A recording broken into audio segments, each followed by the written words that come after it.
Okay.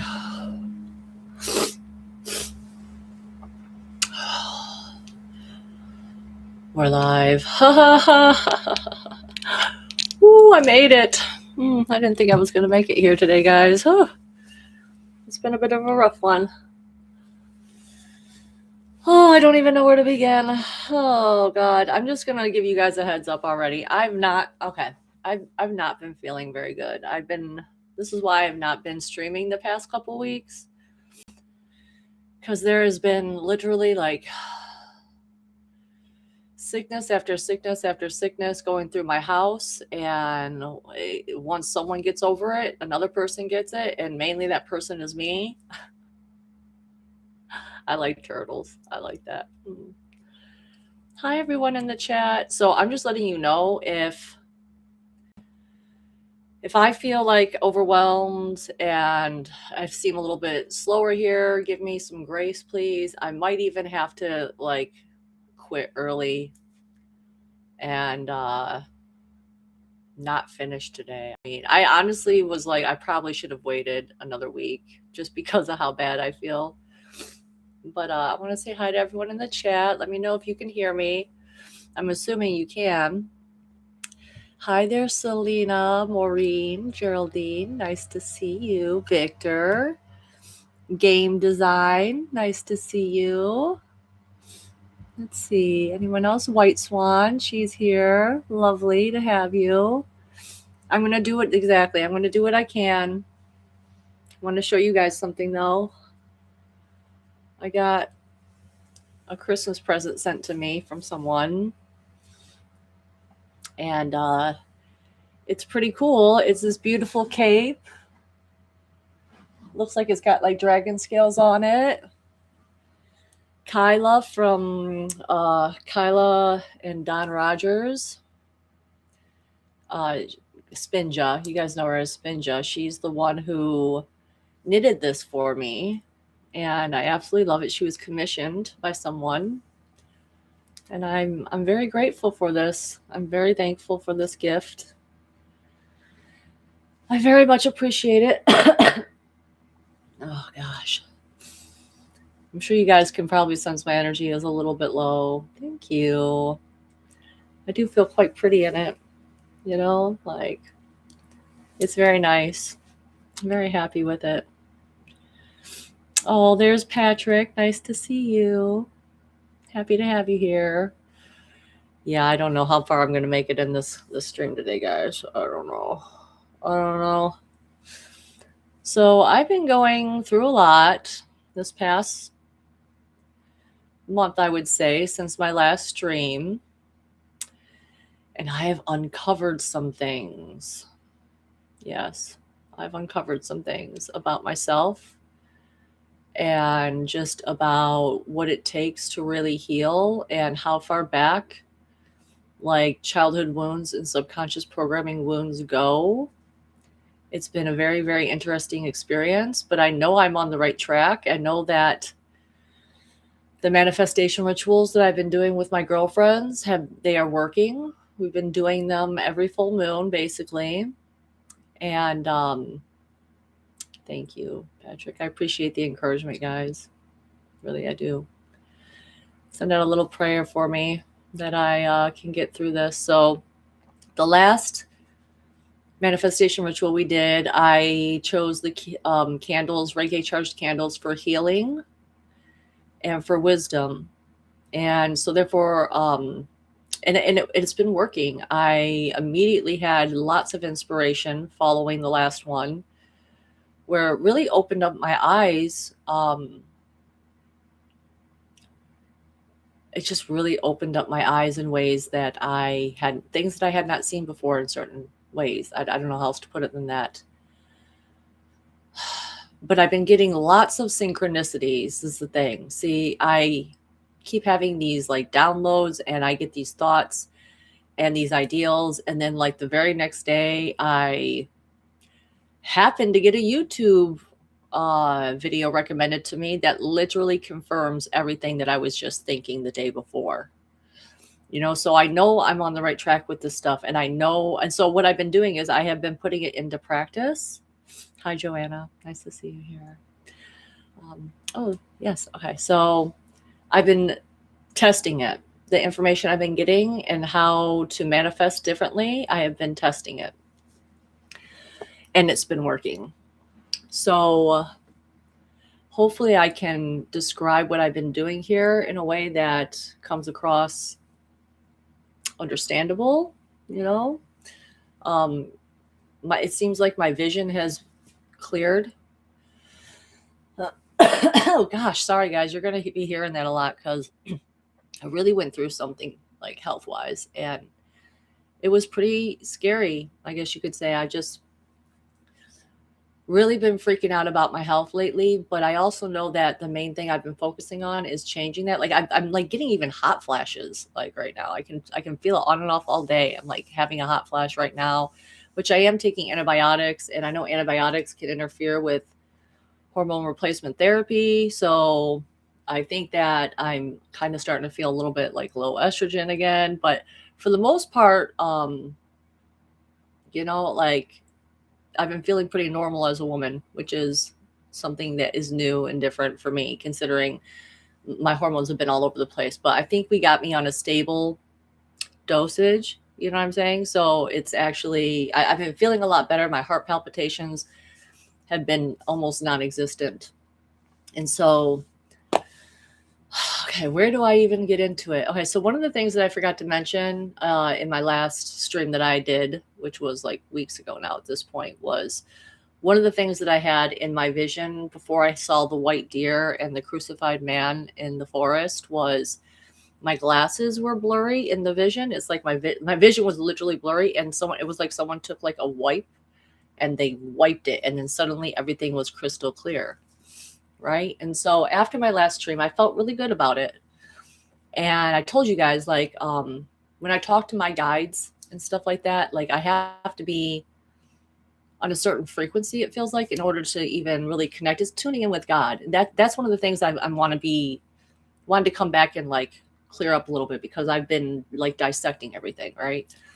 And so I've been realizing that I think part of what's been happening when I do talk to my guides is a lot of times I come out here and I say, well, my guide said this, or, spirit said this to me.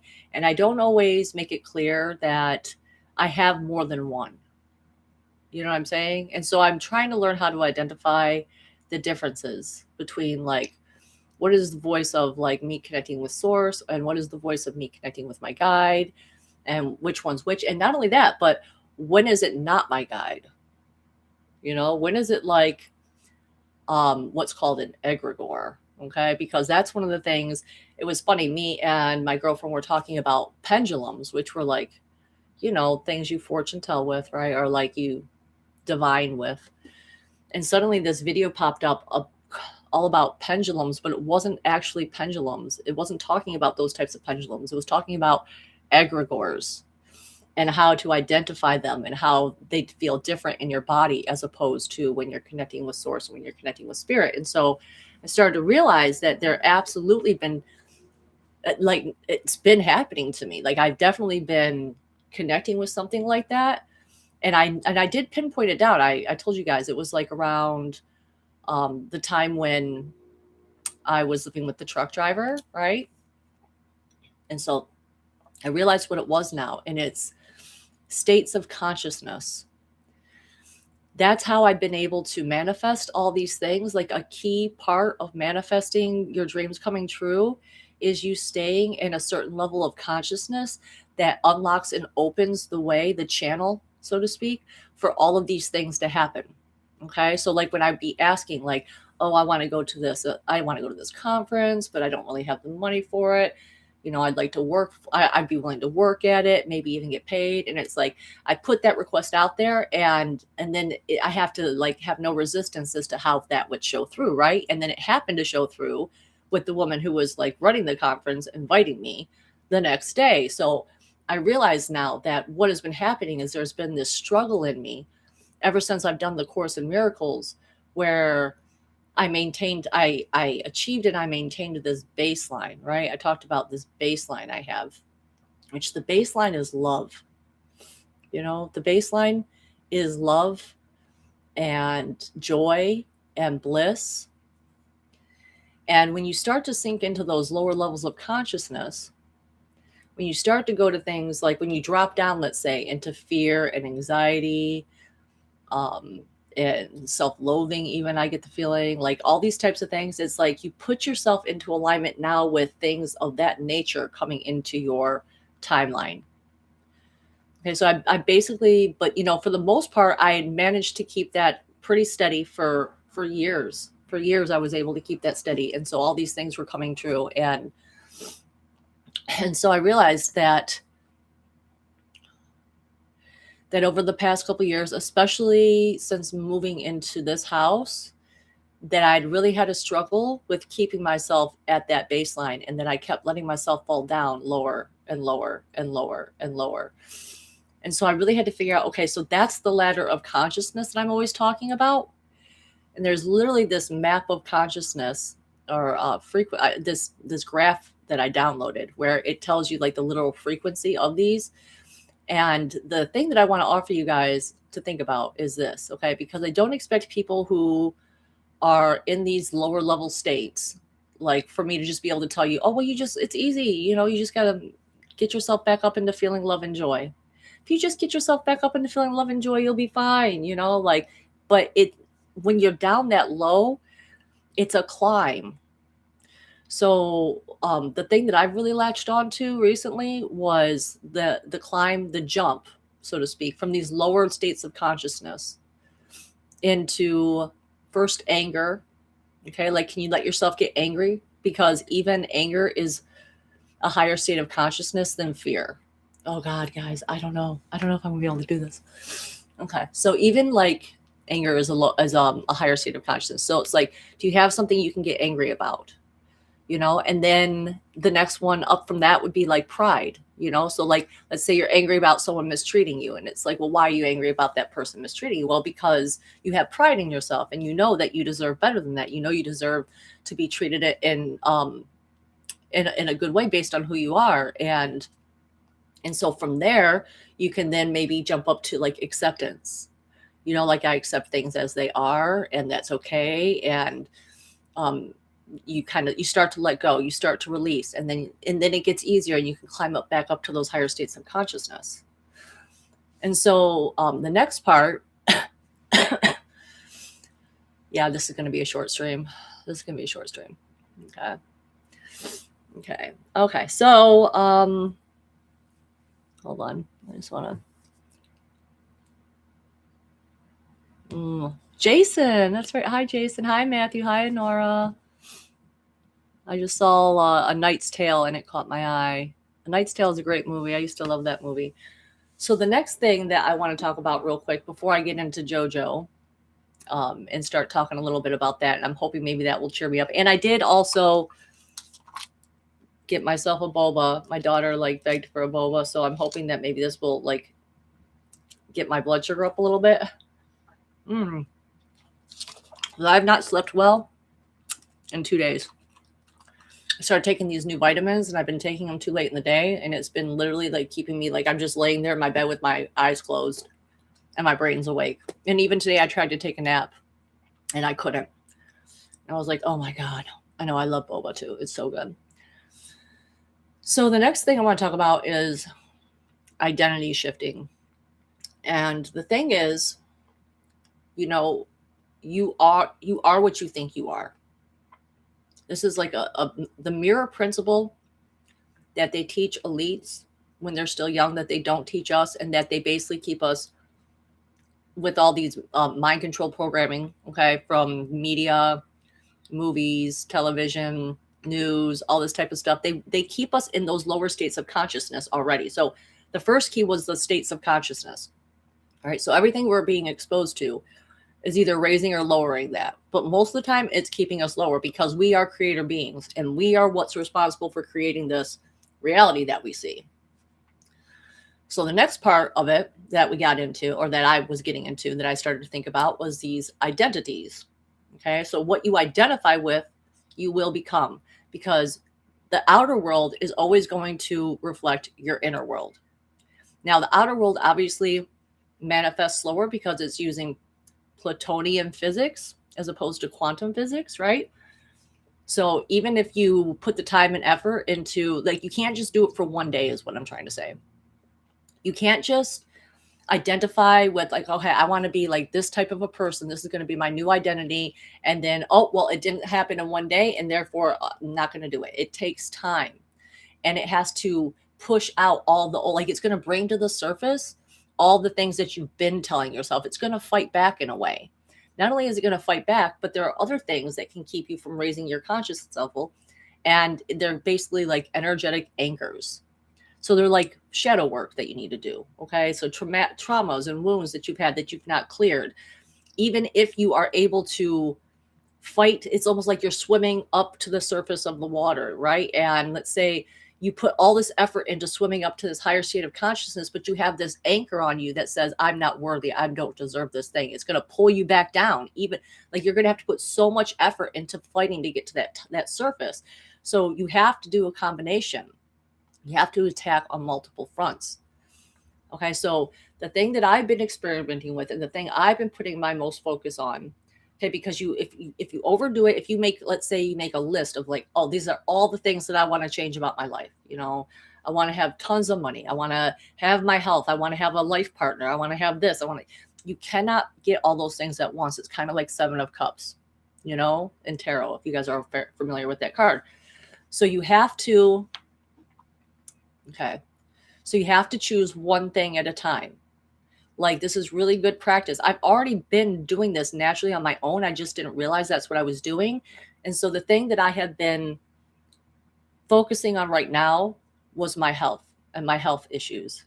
Okay. And I'm trying to identify now with a version of myself that is, how have I been putting it? I've been saying, like, thank you, God, for putting me into alignment with my perfect physical health.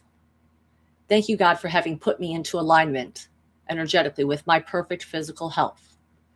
Okay. And when you start doing that, and you have to, and here's the hard part a little bit too, you have to ignore where you're at right now in the present moment. You have to ignore, because obviously I was having like an infection going on around my ear again, down my neck, in my chest. I was in pain. I'm feeling like this is like, maybe I got the C word, because that's like the number one fear, right? That I think a lot of people have, you know? And so, but I just kept telling myself, okay, no, I'm going to identify with this new version of myself. And this new version of myself is in alignment with my perfect physical health. And I got that pushback, right? And so the pushback was that the fear of, no, I'm not feeling that way right now. So therefore it can't happen. But you have to be devoted. You have to stay devoted to the new choice that you have made, and you have to keep pushing through. So different ways that I've been trying to do that was telling myself, tapping into the future in a way and saying, gosh, I remember when I was at this point right now, feeling the pain that I'm feeling right now. I remember how I thought I was never going to be out of that, but look, I did. I made it out of that. And now I'm healthy. And now I'm whole. And I think that once you get into those higher states of consciousness and you're able to get into that relaxation and that love and that joy, that your desired outcome that you want, you will naturally be inspired to act in accordance with what that desired goal is. Okay. So right now I'm headed towards quitting smoking. Like, cause I even asked, I was like, okay, well, what would that look like for me to be in my perfect physical health, you know? And they reminded me of what I was like in my 20s, you know, and I used to go work out, and I wasn't a smoker, and I ate good, and all of these types of things. And so I already have a memory of that energetic frequency of what it was like to be that type of a person. So now what I've been doing is I've been tapping back into that version of myself and bringing that energy forward and trying to embody that again. So that way I can naturally act in accordance with that. Like I said, by like starting to work out again. Like, I've been doing other things for my health. I bought a red light cape, okay, because I heard that red light therapy is really good for oxygenating the blood and helping healing wounds and everything like that. I've been doing castor oil packs, on my neck and on my thyroid because I have these thyroid nodules. These are things that I wasn't doing before. You know, I was just hoping that it would happen, right? Like, no, it's like you will be inspired to naturally start taking these actions. Okay. And so, and I do plan on, someone offered to do hypnosis for me to get rid of smoking, but I know at this point, like, I have to really solidify in myself that that's where I am going, because I'm absolutely just tired of my smoking cigarettes. I can tell that it does not help me. And so I'm like basically ramping up towards, okay, that is what I'm going to be doing next, is I'm going to be scheduling up this appointment to do this hypnosis, and I'm going to conquer this. I'm going to, because I have before, so I can do it again. But I'm going to tell you another way real quick in which I have been manifesting through identity shifting. Okay. And that is because here's the thing, I already have the experience of what it feels like when I'm out door dashing and I make a lot of money really quick and I get to go home early because I made this so much money. And so therefore I get to go home. And so I've been getting into that feeling of what it feels like on those days where I happen to just like be getting lots of good orders. And wow, I've made so much money that now I can go home early. And so I tell myself at the beginning of the day, I'm like, that's what I am already. I am in this state. This has already happened. And I picture the number that I want to have, and I picture the time that I want to be done at. And I've been doing that for about a week and a half, and it's been working like every time. It's been fucking working. The days I don't do it though, guess what? It doesn't happen those days. Okay, I've even been doing it with like the stores that I've been going to and the parking spaces that like in downtown areas that I need to have. I'm like, that parking space is already open, and I get there and the parking space that I want specifically is open. So I'm like I'm like coughing. Okay. So anyway, so those are a little bit of the manifestation tips that I've been using, and I wanted to share with you guys and let you know, like, this is something real that we can do, that we can change, and this can happen for you. We can align with new timelines by choosing which identity you want. What you want to do is you want to pick whatever it is, that identity, that goal, and then you're going to make a list of all the things. What would that look like? What would that look like to you? Okay. And then you're going to start, start looking at that every single day. You're going to start telling yourself you already are that thing. Okay. And so I will be going, obviously this is like the most exciting thing to me, this information, this stuff right now. So I will be talking more about that obviously in the future, but let's continue on for my health's sake today, because I'm super tired and really not feeling the best. So thank you for the encouragement again, Jenny or Jenna, thank you for the encouragement. I really appreciate that. And so now the other thing I want to get into is more of how I cleared some childhood wounds, which, you know, I thought for a long time that I had handled all of the wounds that, like, as far back as I could remember, until Spirit recently took me to one that was even earlier than what I realized it could be. Okay, because I was vulnerable, and I shared with you guys like what my mother and I went through when I was still, before I was even born. I shared that with you guys last time on the last stream.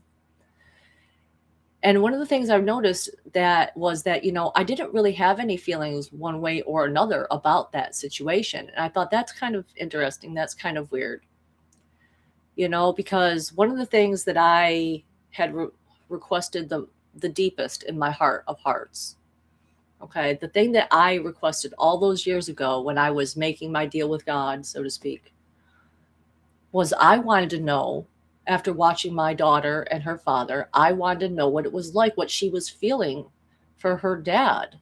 You know what I'm saying? I never had that, and I didn't know what that felt like, and I wanted to know what that felt like. And I think I got that. You know, the thing is, though, and this is what Spirit has told me, and I hope this comes across as coherent because I really want it to. The thing that Spirit basically showed me was that all of this stuff all these beautiful experiences I had, everything. I just can see it's like everything happened exactly the way it was supposed to happen, and I'm so grateful for it. And it led me to this point where suddenly it hit me. It was like, I like I said, after my last stream, it had been like a couple weeks where it's like I was just in this fear hole. And so I was able to get out of this fear hole. And so I was reconnecting with my guides, and they were like sad. And I was like, what is going on? Like, what's the problem? You know what I'm saying? And they were like, you don't understand, and they were just sad for me. And I'm just like, I don't get it. And so they gave me the ending of the Moulin Rouge.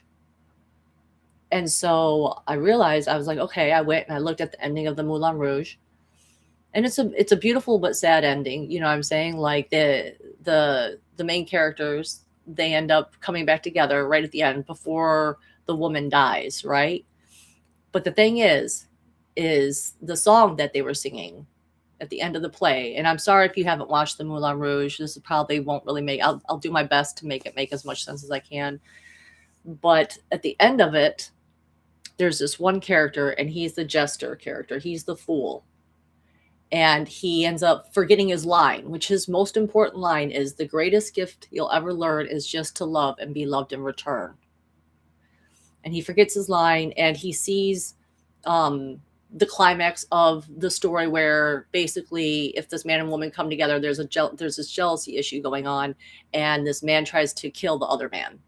And so the fool drops down and he says, they're trying to kill you. And so I saw that stood out to me after I watched this ending scene, and I was like, they're trying to kill me. They're trying to kill me. Like, and suddenly it just came into me in a new way. And it was like, wow, I actually can see how naive I've been about a lot of things. It was like, suddenly I started to realize, it was like the rose colored glasses were taken off, and it was like, wait a second. Like, people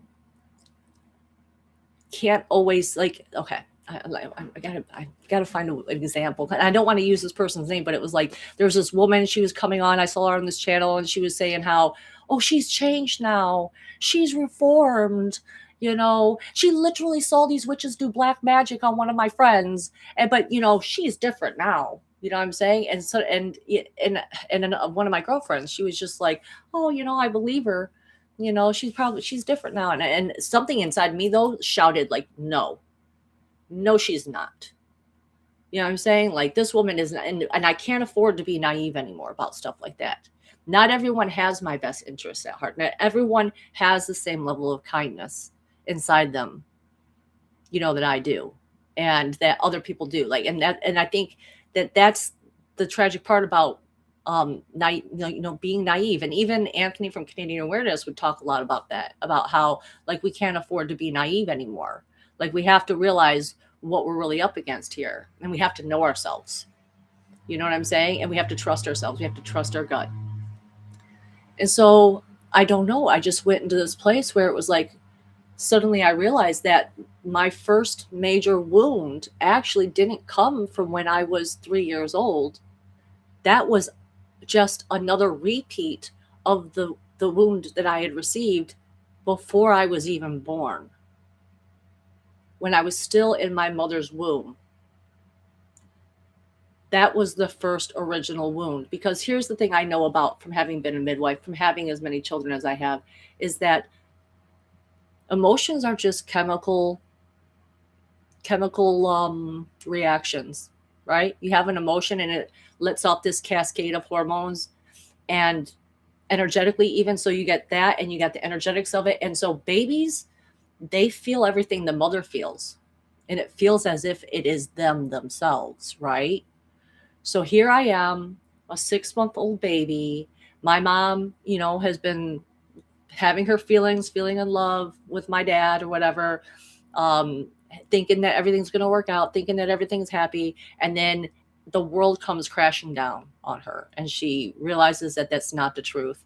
And then he even tries to kill me in the womb, basically, like the fool said, right? They're trying to kill you. And suddenly, for the first time, I actually had emotions about that. And I was like, oh my God, like that is where this original rejection wound is coming from that has just been replaying in my life. And I'm like, and spirit was basically just saying, like, this is where we were always meant to bring you. This is where we were always meant to bring you. And I was like, oh my God, it was like, I see it now. I see that even though I've gone back to all these other versions of myself and I've corrected the thinking and the feeling of like, no, this is what you got wrong. So now you can let go of that. I had to go back to an even earlier in utero version of myself and finally explain to that version of myself, like, no, those actually aren't even your feelings. Those are your mother's feelings. Those are your mother's feelings. And what happened to you had nothing to even do with you. You were just an innocent baby. There was nothing wrong with you. Suddenly I just started to realize, like, wow, wait, there's nothing wrong with me. There was nothing wrong with me. Like I somehow had been living like that. If we're talking about energetic anchors, that was one of my energetic anchors, that there's something naturally wrong with me, that I was a mistake. I mean, think about it. My mom had wanted a child so bad, and now here she was, and the doctors told her she couldn't even have children. And now here she's having this baby with this man who tries to end the life of their child together and leaves her for another woman, not for love, but for money. And what must she have felt like at that point? She probably thought, I wonder if this was a mistake. How is a child, how is an empathic little being, how are they not supposed to take that and be programmed with that somehow subconsciously? And I know, and I've always wondered this. I'd always honestly kind of hoped that it wasn't true because I have 6 children, and I'm sorry, I'm not going to be looking at the chat for a minute because I got to get in the flow and get this out right. And suddenly I realized, like, I have 6 examples and 6 different pregnancies, and I can see how those pregnancies affected my children. I can see it. I can see their wounds, and I don't even know how to really help them completely. I've been trying. The more I awaken, the more I become conscious of these things. It's mind-blowing to me. I'd always had this feeling that was the case and that this was true, but it wasn't until I got to this moment that I was able to actually see it. And so now, like I said, I realized, what if there's never really been anything wrong with me the whole time? What if I'm comparing myself to other people? Like even with the sexuality stuff that I talked about last time. You know what I'm saying? What if I'm just comparing myself to people and there's really just nothing wrong with who I am the way I am? What if there's just nothing wrong with me? And so I started to let that sink in. There's nothing wrong with me. Like, I'm good the way I am. I'm a good person. I have good intentions. I have a good heart. Yes, I may have been a little bit naive about some things, but I'm learning. And I'll protect myself, and I'm going to protect that child version of me. That I don't, that will, we will always have that child version of ourselves. That's the version of ourselves that's meant to live, in these bodies and to manifest through them. It's the spirit that's meant to integrate with the ego personality and come to full blossoming. The childhood version of you, that is the part that needs to blossom fully. And so then I realized, and this is kind of crazy, it's like the Death Song by Melanie Martinez started to come back up again, and suddenly it started to make sense. It started to make sense a little bit more, that I've been identifying with my mother that whole time. I've been identified, like, because I've said, for people who don't know my story completely, I apologize, but like the main event that happened for me that really triggered and started all this was my sacred marriage to God and the birth of my new self, basically, that I literally felt come out of me energetically. And I just lifted her up and put her inside of me. And I even said last year, a year ago at this point, I said, we've been preparing the vessel for the daughter. And I'm sorry that I have to talk about this in a weird way, because it's like I'm talking about myself, but I'm also talking about the different parts of myself at the same time. And it's like, so what I realized was I'd not been allowing the daughter to fully take over. I'd not been allowing that. And so for this past full year, I'd been going through a Ten of Swords experience where it was like, it's time to get it all out. And it's time to let that version of me that I've been watching over, that I've been encouraging, that I've been walking through this, it's time to let her take over completely. And that was when Spirit basically told me it is time to talk about Jojo's Bizaarre Adventure and your Jojo Bizaarre Adventure character, which so excited to talk about this one because I love this character so much because it went in perfect alignment with all the synchronicities, like normal, like crazy synchronicities again. Like, first of all, this came out in, I think, 2022 or 2021. Now, before then, there's 5 other parts. Okay. And they all revolve around the Joestar family. Okay. Which is a very special bloodline where they are able to use what they call hormone. Okay.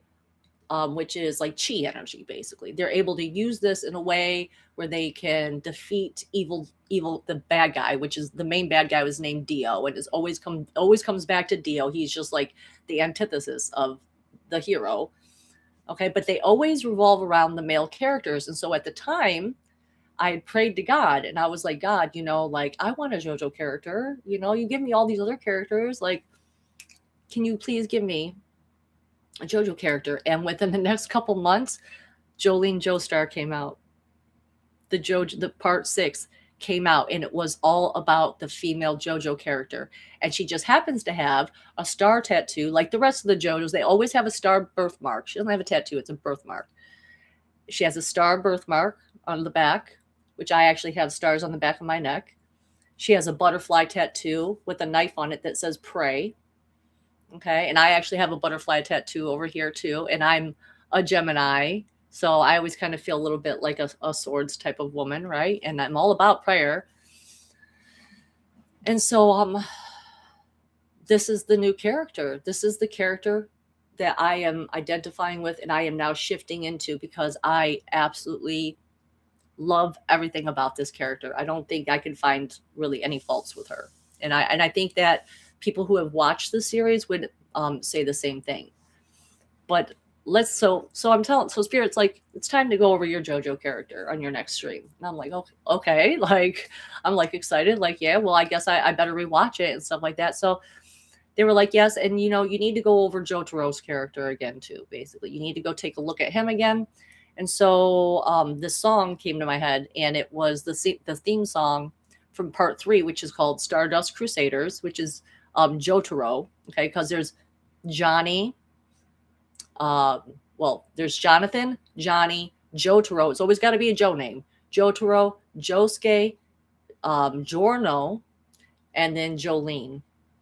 Jolyne is the one who ends the entire JoJo universe. She ends it. And it's bittersweet. It's very, very bittersweet, but it does end on a positive note, but the way it goes about it is kind of crazy. So the first thing they tell me basically is like, we need to go and look at Jotaro's character again and remind yourself who Jotaro even is, because Jotaro is Jolyne's father. Okay, Jotaro is basically like the favorite character of all the JoJos. He's the strongest one. He has what is called a stand power, because as the series evolves, the characters of this bloodline end up, and other people that are close to them, they all have these things evolve out of them that they're called stands, which you can basically think of as the higher self with magical powers. Okay. And so Jotaro's arc, Stardust Crusaders, is all about, it's all related to tarot. Okay. Like, everyone's stand in Stardust Crusaders is based on a tarot card. And Jotaro himself, his stand, which is the most powerful stand, is called Star Platinum, because he is able to control time. He's able to stop time. It takes him a while to do that. He's just the strongest because he has to learn how to do it from the bad guy, which the guy's name is Dio. Okay. And his stand was called the World.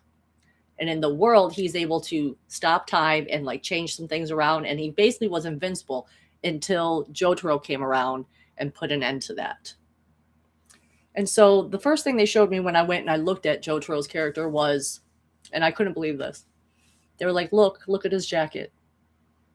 And on his jacket, he had this big gawky golden chain, basically. And immediately I knew this was what I was dreaming about a year ago. A year ago this month was when I had the dream about my ex-boyfriend, basically, putting a big giant golden chain on a black hole. Okay? And it went shink. I just remember that. And they were like, look, see? And it was like, suddenly this feeling came over me, and it was like, wow, it was always meant to lead to this. It's just like everything is just lining up in a way where it's like, it was always meant to lead to this. It was always meant to lead to this. This was the truth. And so I knew, okay, well, it's time for Jojo. It's time for Jojo. It's time to go into Jolyne's character and what happens there. Because the guy who writes these stories, his name's Araki. I can't remember what the rest of his name is at this point, but he definitely is in the secret occult society stuff, because the guy is never aging. In fact, he looks like he's reverse aging. So I have no doubt that he's into the occult stuff. And so he's bringing forward things that is truth, okay, but just in a way that is entertaining, let's just say. So Jolyne. So this is how it starts, basically. I decided to rewatch it. Right after I did that, I looked it up. I watched some of the videos about it, and I'm getting a hot flash again, guys. I'm sorry. So I woke up on Christmas Eve. I had no plans to actually even, and this is kind of embarrassing. And I listen, I'm just going to say this for the sake of the fact that I want you guys to see how spirit works in my life and how the synchronicities work. So we already got the golden chain, right? Which was from the dream I had a year ago. And so I wake up on Christmas Eve, and I had no plans to watch the Jojo. Yeah, I was like, I'll watch it before the next time I'm going to stream, but I got a couple weeks before I'm going to do that. So I woke up. It was about 5 a.m, and I couldn't sleep. And the reason I couldn't sleep is because I'm addicted to kratom, and sometimes if I don't take some a little bit before I go to bed, I will wake up in the middle of the night with like really bad leg pains. Okay. And so there's only one way for me to stop those leg pains. All right. And it involves self-pleasuring, I guess you could say, in a nice way, because I hate the other word for it, even though they use the word in the series even. So anyway, so I'm like trying to get myself back to sleep, and I'm doing this self-pleasuring, whatever. Like I said, it's 5 a.m. I'm thinking everyone's asleep. I'm alone. And next thing I know it, my son, he hears me and he says, "Mom, are you okay?" And I'm like, oh shit. Like, oh God. Like in all my years, I have never, ever, ever been caught doing something like this. And my son catches me this morning. And I told him, it's okay. I was just having a nightmare. I was having a weird nightmare dream. Thanks for waking me up or whatever. I'm like, why is he even awake? You know what I'm saying? So anyway, now we're both awake, and it's 5, 6 in the morning. And so I'm like, you know what? I might as well get on watching Jojo. I might as well get on watching Stone Ocean, because I plan on talking about them in my next stream. And so I started, and I had watched this series when it first came out years ago. Tell me why I had completely forgotten the opening scene. She is in prison, and she is like banging her head against the wall, and the other prisoners are like, what the fuck is wrong with you? And she's like, you don't understand, something so embarrassing just happened to me. And they're like, well, what happened? And she's like, I don't know, I was just laying there and I was looking at the outside in the prison bars, and she said, and I was masturbating and the prison guard caught me. I watched this and I'm like, oh my God. Like, did we really need to make that happen to line up? Did we really need to make that line up so that way we could know I was on the right path? Come on. Come on. So anyway, this is when I knew, okay, I'm on the right path here. This synchronicity just lined up, and she even looks like me a little bit. And like in the opening scene, she even has like, they have the hair color because it was nighttime or something, so her hair color is even blue and everything like that. And oh my God. So this is how this opens. Okay, basically Jolyne got framed. She got framed for a hit and run by her boyfriend Romeo. And so she doesn't want to go against him though. He's like, Jolyne, I'll serve more time than you will. Like, please just like take the fall for me. And so she does.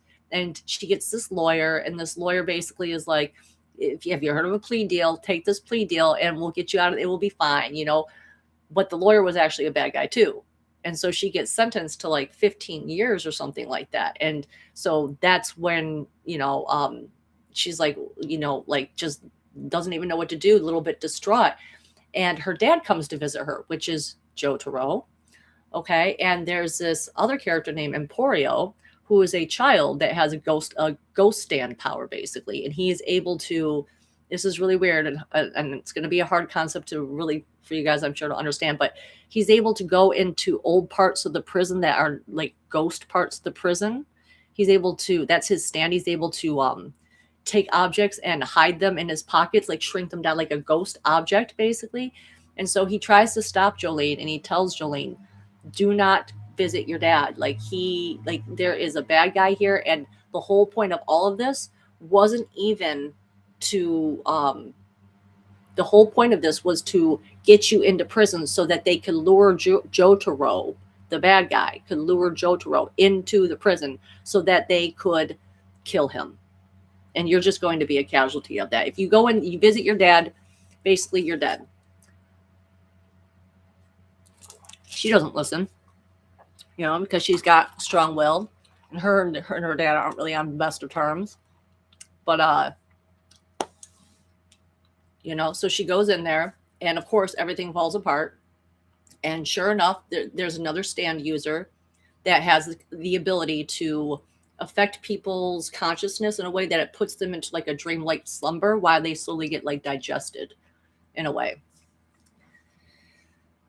Okay. And that is the other thing I need to mention about JoJo characters, is that people with stand abilities, they are naturally drawn to each other like magnets. So what I'd like to think of that is like people who are ensouled immortal beings, soul families. They are naturally drawn to each other like magnets. It's just the way it is.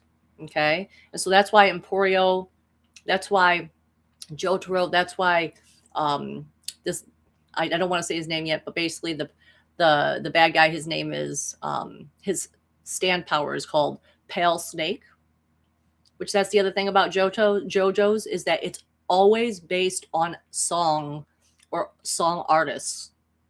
Okay, so we got Pale Snake is actually supposed to be White Snake. Let me think of another one. Okay, FF, there's this girl named FF. She's based on Foo Fighters. So it's always music related. Like even the main bad guy, his ultimate stand is that end up being called Made in Heaven, which is a reference for Stairway to Heaven. Okay, so the bad guy does get a hold of her dad. And so they try to make it out of the prison because it's all been a setup. It's all been a con job to frame Jolyne, to get Jotaro there. And now Jotaro knows that. And he actually had brought her this arrowhead, which is what can activate people's stands. This is what he had sent her before she went into prison, and she got pricked by it. And this is what brought out her stand ability. So now she's figuring out she has this stand ability just like her dad. She didn't know she had, and it's called Stone Ocean. And guess what it happens to use as weapons? Threads of light. Which if you've been hanging around me for a while, you know that I'm very big on light weaving, on the fact that I know that there are these light cords that lay throughout the entire universe, all of time and space here. Okay, and so when I would do my use my songs and be manifesting, I would manipulate those light cords. So now here we go. I prayed for a JoJo character. Jolyne comes around. She has all these like different synchronicities that have like that I can relate to, and she manipulates threads of light. She manipulates threads. She's able to do. It's one of the most versatile stands of all the stands because it's not so much a power stand as it is like an adaptable one. Okay, whereas like Jotaro is more of a power stand. So they're trying to escape. They're trying to escape the prison because they're trying to kill Jotaro. And unfortunately, the bad guy, Pale Snake, does get to Jotaro. He doesn't kill him, but Pale Snake's ability basically is he is able to hit a person who has stand abilities, or even who doesn't, and he is able to have pop out of their head CD discs. And they usually have two of them. If you have a stand, then you have a, oh wow, my camera just was like, whew. If you have a stand, two discs will come out. If you don't have a stand, only one disc will come out. But he can steal people's stands and then he can implant them into other people. So what he does is he takes Jotaro's stand and his memories, because those are the two discs that come out of you, and you have to have both those things in order to live. And so Jotaro basically knows that he's getting ready to die now. His physical vessel is just like an NPC at this point. And Jolyne is absolutely devastated because she thought with her stand that she would be able to protect her dad because she does love him, even though they have this rocky relationship. And so she goes after the bad guy. She goes after Pale Snake to get his discs back. Okay, and she's able to somehow make it out to the courtyard, get his body out to the courtyard, and his foundation that he works with, that is called the Speedwagon Foundation, is able to come, and she calls for help to it, right? And he is whisked away, and he is taken to their medical facilities, and they're like, you can come with us too, but she can't do that now because she has to go back into that prison and she has to get those discs back so she can save her dad. And that is what this entire JoJo arc is about. It is about what she has to do, the lengths that she has to go through in order to retrieve her father's stand and his memories. Okay. Pretty soon, and she, they always have like a cast of characters that help them out. But the thing I loved about this particular JoJo was she was always the main character in this one. Like the other ones, like they kind of have a bunch of people, a bunch of friends and stuff like that. And so they'll do whole episodes that aren't even based on Jotaro, like in Stardust Crusaders. They'll do episodes that are based on his two friends hanging out, and sometimes it doesn't even feel like the main character is the main character because of that fact. But with Jolyne and this arc, it is all about her. She's in every single episode, and she gets some friends that also have stands, that also, because people with stand powers are drawn together. And now she has to uncover, who is this guy? Who is this guy who runs this stand called Pale Snake? She has to find a way to figure out who he is. And so she has some friends help her. One is named Hermes, and her ability is called Kiss, where she's able to take this stamp and she can duplicate things. And when she peels the sticker off of the duplicated item, it'll fly back in, merge with the original item, and it will cause a little bit of damage. Okay, so that's one. Like, it's just different abilities of different stands. Another ability, another friend of hers, FF, okay, is actually sentient plankton that takes over one of the prisoners who died's body, and they make a deal together because Jolyne has mercy on her and doesn't kill her. Because at first, even this stand is trying to work for Pale Snake because Pale Snake was the one that gave the plankton the sentience. And so, she doesn't want to die. And Jolyne has sympathy. She said, how about you just work for us now? And if you work for us to help me find Pale Snake, then you can live and you can come be our friend, basically. And she's like, okay, she's all for that. And she's like the major healer, basically. You always got to have like a healing person, right? So she is able to heal people, and she's able to manifest a gun, and she's able to like shoot people with like these water plankton, like bullets. And then, like I said, we have Emporium, which is the little boy who managed to survive in the prison after his mom gave birth to him in this prison. He's always known this prison. Okay, he's a very, very important character. even though his stand is a little bit lame. I'll just be real with it. The stand is a little lame. I'm trying to only tell the important characters. So, and then the other character we have come through is a guy named Anastasia, and his stand is called Diver Down, and he is able to basically take everything apart and put it back together, and in any way he wants. And he's able to like throw his stand into the wall, let's say, and like a kick, okay, and pause it, and then release it when he wants it to go. So that, like, let's say if someone was walking up, he could like put his stand, a kick into the wall, and when the guy finally reaches the point, he can release it and it will hit the guy. Okay. Now Anastasia only even agrees to help them and help Jolyne under one condition: if she marries him. So I thought this was hilarious. This guy is hilarious. He was like, this is the only way I'll do it. Only if you can help her agree to marry me. That's his entire mission, basically. He's like, I just want to help her because I just absolutely admire her determination, her drive, her focus, her ambition, her love for her father. And I just want to marry her. And if I will help her and do whatever I need to do in order to get this job done, as long as you, FF, the one that shoots the plankton, if you help me marry her.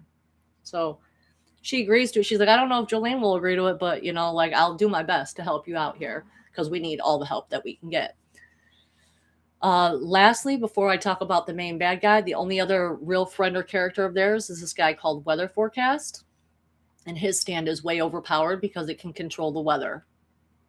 Straight up. It can control the weather in a way where he can even bring loads of frogs, poison dart frogs, and make them rain from the sky. Don't really understand that part of it, but he's able to do a lot of stuff. He's basically the only one that would be able to go up against the main bad guy and win without any trouble.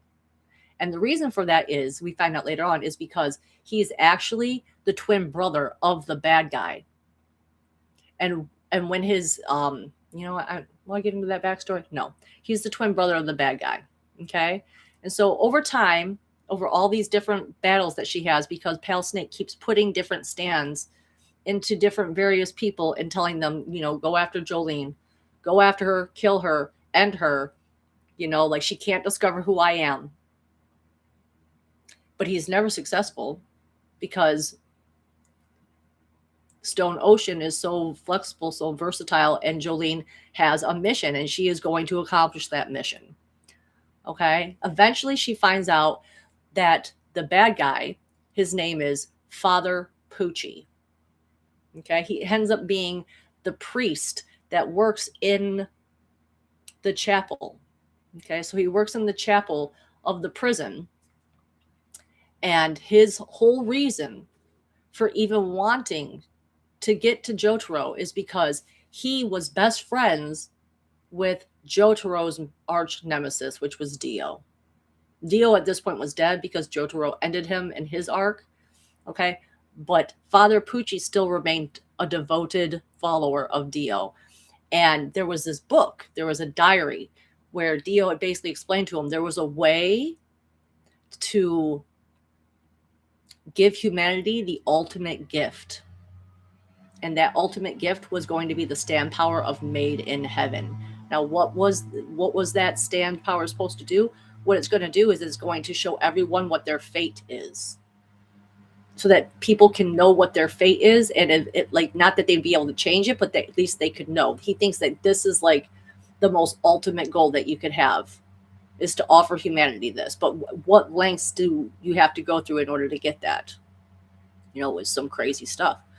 He doesn't even want Jotaro's stand. In fact, they find Jotaro's stand pretty early on in the series, and Jolyne is able to get his stand back to her dad.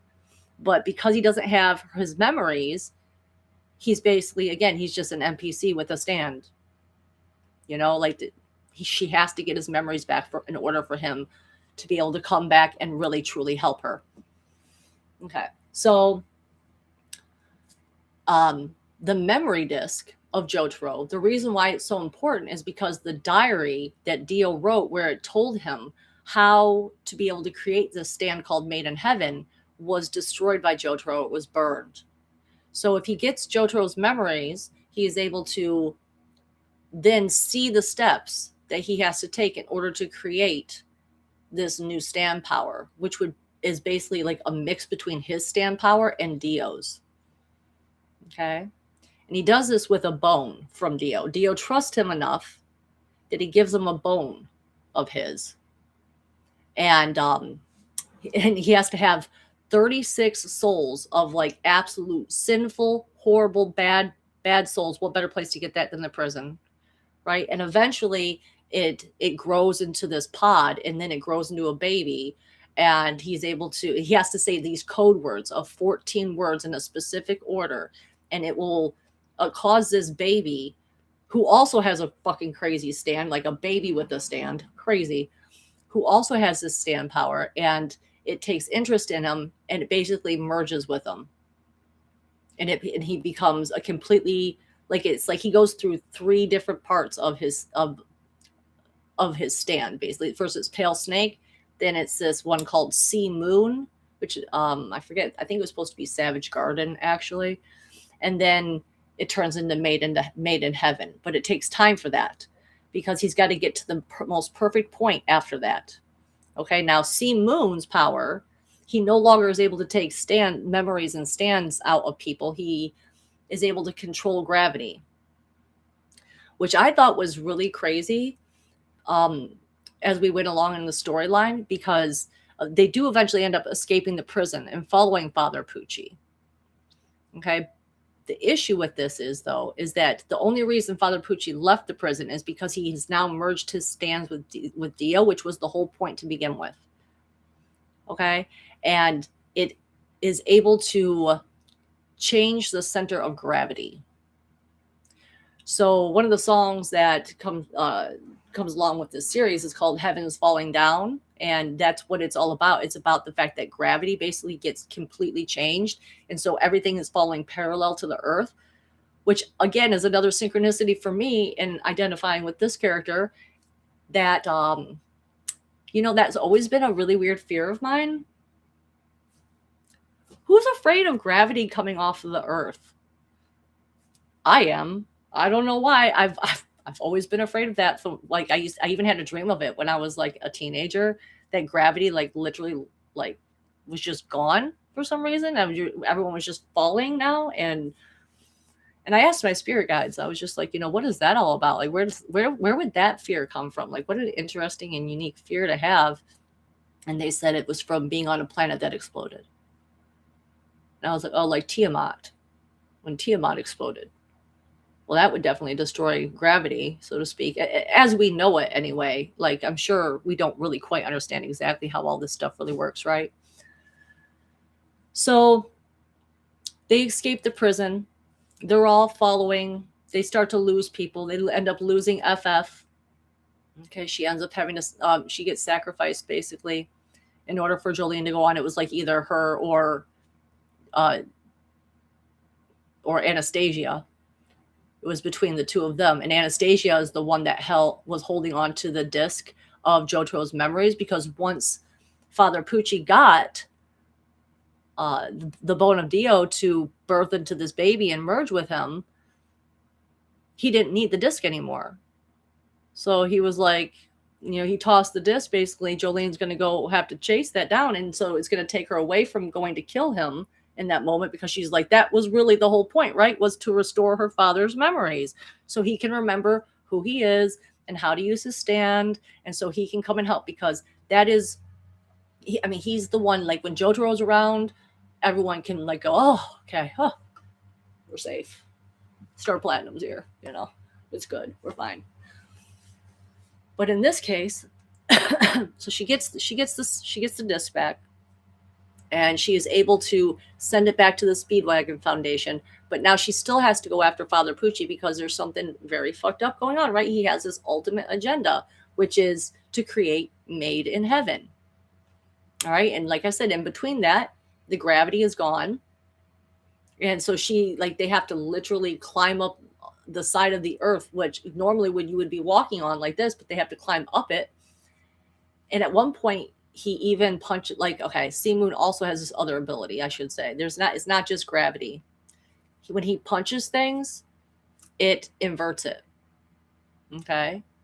So the catch with that though is if he punches it twice, well, it'll invert and then it will go back to normal. So he almost gets killed at that point because of the fact that Jolyne knows this, and so she's able to land some punches, right? But he ends up, okay, well, you know what? I'm going to have to get to her vital organ then, and so he punches her heart, and everyone thinks that she dies. Everyone thinks, because obviously, if his power is to invert things, you can't live with an inside-out heart.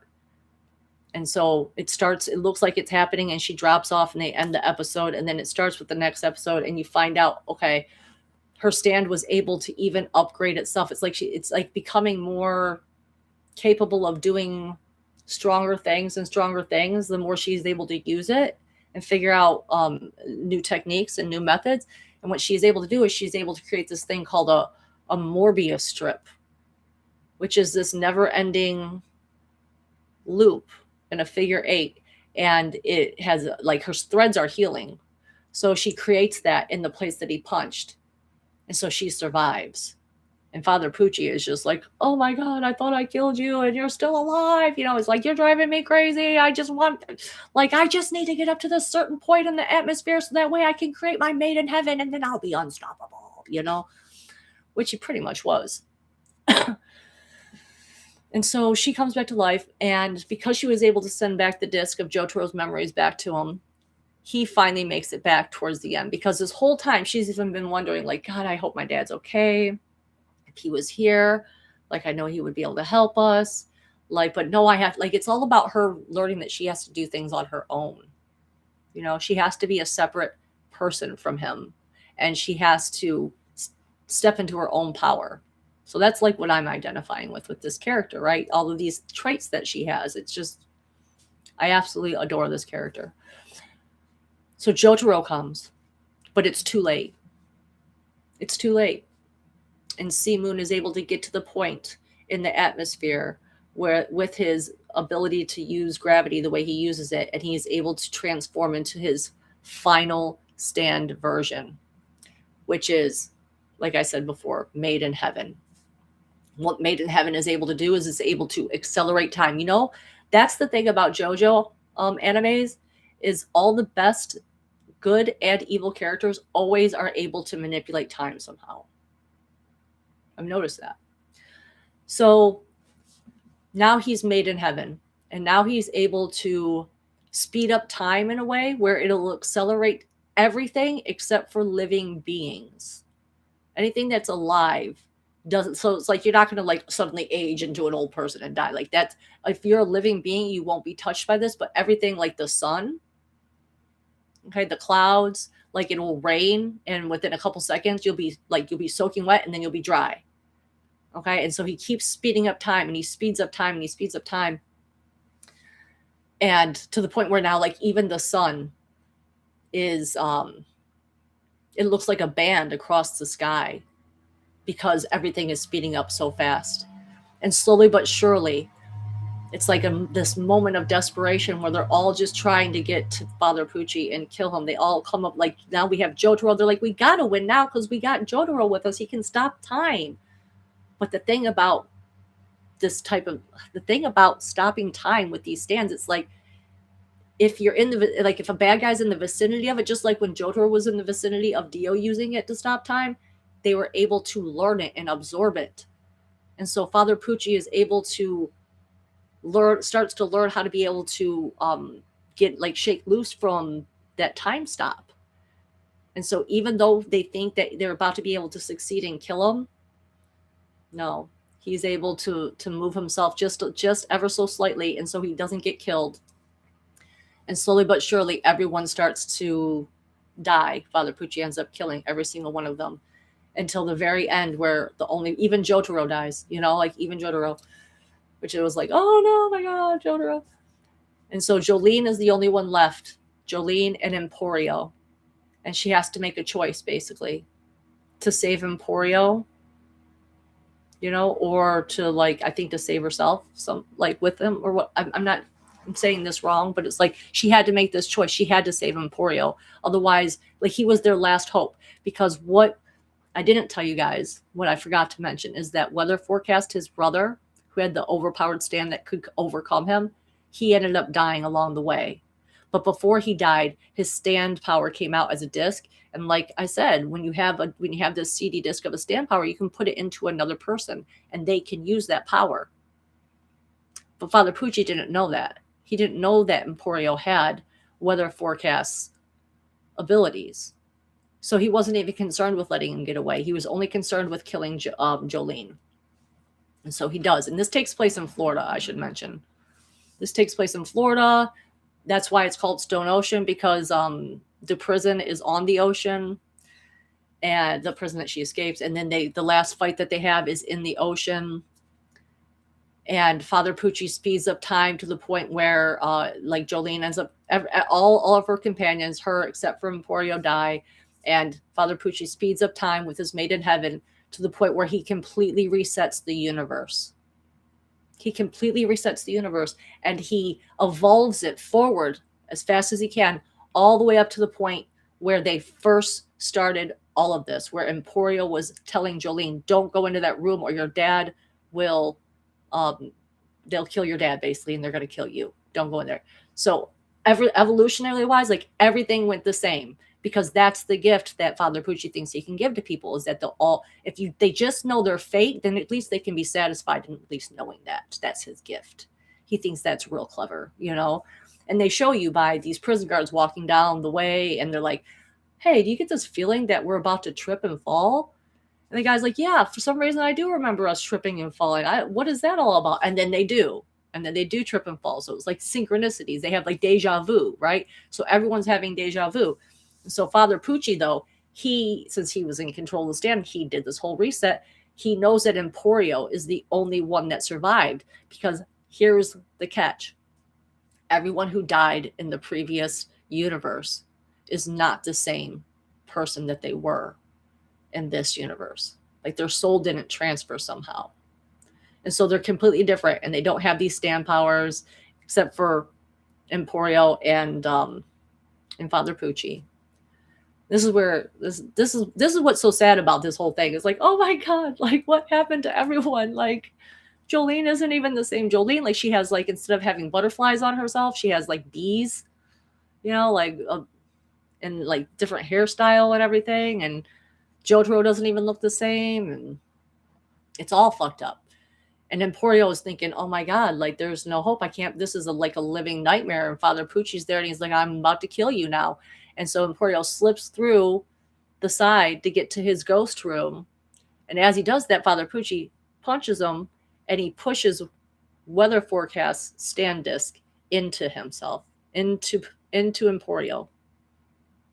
And Emporio is then able to activate Weather Forecast's stand, which they have big beef. The twin brothers, they have big beef. And so, like, that was really the whole point. Weather Forecast was going after Father Pucci because of what he did to him when they were younger. The tragic, well, probably the most tragic of the backstories, honestly, of all the Jojo, all the Jojos. And so Emporio is able to finally land a punch on Father Pucci. And this guy is such a coward. There's been this is the second time now he's almost died. And he is literally begging for his life. And after he's done all these murders and everything to get to this point. And he's like, don't you see the gift that I gave people? Now everyone, knowing their fate, can be okay with it. Like, this is a gift that I gave them. If you kill me, you'll take that away from them. And Emporio is just like, I'm doing this for Jolyne. I'm doing this for my soul family, basically. I'm doing this. And he kills Father Pucci. And since Father Pucci was the one who reset the whole universe, and he was unable to get back to the point of the singularity where he started all of this, because he was basically on track to do it all over again. But because he was killed, that entire reality and all that just happened, gone. And Emporio opens his eyes, and he's actually outside the prison. and he's crying, and he hears the voice of Hermes, one of his friends, one of Jolyne's friends. He hears the voice of her, and he's at this bus stop, and he's like, "What is going on?" And he walks over to, he sees her get off the bus, and it's starting to rain a little bit, and he's like, "But she died." You know what I'm saying? And next thing you know it, this Anastasia's character, he's there now. But remember, he died too. He wasn't in that reset universe. But no, now here he is. It's like they all shifted to a completely new universe, a completely new time where everyone lived, but they were just, but all the events that happened to bring about the chaoticness of the prison, all the fights, all the stands that needed to come about, all those things never needed to exist now. And they even had a little bit different names. So now he sees Jolyne, and he's just crying his eyes out because he's like, "Oh my God, I thought you were dead." And she's just like, "Hey, relax, kid. You know, like, what's the problem? Come here." Because she's very kind, you know, and she's like, you know, "Come on, I'll take care of you. You know, where'd you come from? Did you come from that prison over there?" And she introduces herself, and she says, "My name's Irene." And so they do go on, and they do live, even though it was such a bittersweet ending, because it's like, no, you want them to remember. You want them to remember all those things they went through in order to get to that point, in order to kill Father Pucci. And now you're telling me everything has been rewritten, but it's honestly for the best, and it's for the better, because they didn't have to suffer like that. And again, you have to remind yourself the fact that people with stand powers, people who are immortal beings with these higher selves, they are naturally drawn to each other. And so in this new timeline, they were still all drawn to each other, and they were friends. And she was basically like, Joel, in that reality, Irene was like, "This is my boyfriend Anastasia," or whatever his new name was, "and we're getting ready to go ask my dad if he can have his blessing on us getting married," and everything like that. So it really turns out to be a real happy ending, but it's also a really sad ending. Oh, it's also a very sad ending, but it's a good. So, did you see what I'm saying, though? Do you see what I'm saying? It's like bittersweet. Yeah. I really feel like I could have done a better job if I'd felt better in explaining this story, guys. So it's very complicated. Please have some mercy on me when it comes to my recollection of being able to share that all with you. But I just wanted to share. I just wanted to, like I said, Spirit told me it was time to go over that. This is my new character unlocked. Okay. Jolyne Cujo. Now Irene Cujo with her stand ability. Stone Ocean that is able to manipulate threads of light. Oh, it also is able, I forgot, that was the one last thing. She figures out that it's able to, that there's threads, because she's also able to stretch it really far, and she can listen in on people. She can listen in on conversations if she needs to, or she can even send messages through the string. You know, kind of think about like the cans with the string, right? She's like, "Hey there, I hear you." So I hope you enjoyed that. Oh, thank you, Maureen. I felt like a just fumbling hot mess over that the whole time, but you know, it was like, if I don't do this today and I wait another week, I was going to really be mad at myself too, because I've already been waiting to talk about this, and it's not as fresh in my mind as it was after I watched it. You're being so nice to me. Thank you. Oh my God, you guys. Love you. I love you so much, guys. You're so sweet to me. So I hope you enjoyed that. If you ever want to check it out for yourself, I highly recommend it. You don't even have to watch the previous JoJo's to be able to pick up on this one. And like I said, at this point, the universe is completely different. We are in a completely different universe. We are now in a completely different universe. Um, JoJo's the way the Joestar family is not like there is a part 7, but it has nothing to do with any of the previous characters. It's called Steel Ball Run. It's coming out in March. I'm really excited for that. I can say if you do decide to go on the JoJo's Bizarre Adventure timeline and you start at the beginning, push through it the first season or whatever. I mean, it gets good, but like the beginning of it obviously a little bit slow. It's very interesting the way they show how to use chi, okay, and how you can use. Oh my God, there's just so many different ways. The guy who wrote this is absolutely a genius. They get a little carried away in part 5, no, part 4, in Josuke's arc, okay, which his stand or his it's called Diamond is Unbreakable. So obviously I can really relate to that. Diamond is unbreakable, and God, there's just so many good things about the JoJo stuff. I'm trying to think if there's that okay, so Facebook has really changed for me a lot recently. It's so funny because so many streams back ago, I mentioned, that I could tell like what people have been on my page based on like their names showing. Like they had it like set up the way that the app worked. It was like, it'd be like this many people reacted plus this person, and it will like list one person. And that was how I knew like the ex-truck driver that I used to talk to. Like I knew he had been immediately, I'm not joking, like within days of me saying that, Facebook changed it. They took it away. And I was like, fucking Facebook. I was like, you're telling me. First of all, I hated it when they first changed it. I hated it when they did that. I hated seeing those names. It was just like, why? Because it would, oh my God, I hated it because I hate change. I hate change while I also really want change. I don't know. It's a really weird conundrum. So they took that away and the whole frequency of it started to feel completely different. And a lot of these videos and like on this manifesting and stuff like that, like a lot of them are saying like be careful about like what you consume and you interact with because of energetically what it will do to you, okay, and how it will pull you. So honestly, I've been just going on there posting when I feel like it, and when I don't, I've been staying off of there.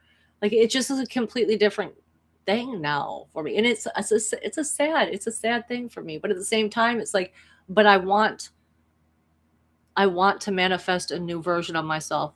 You know what I'm saying? Like I want to be a better version of myself, and I can't get to that better, newer version of myself if things don't change in certain ways.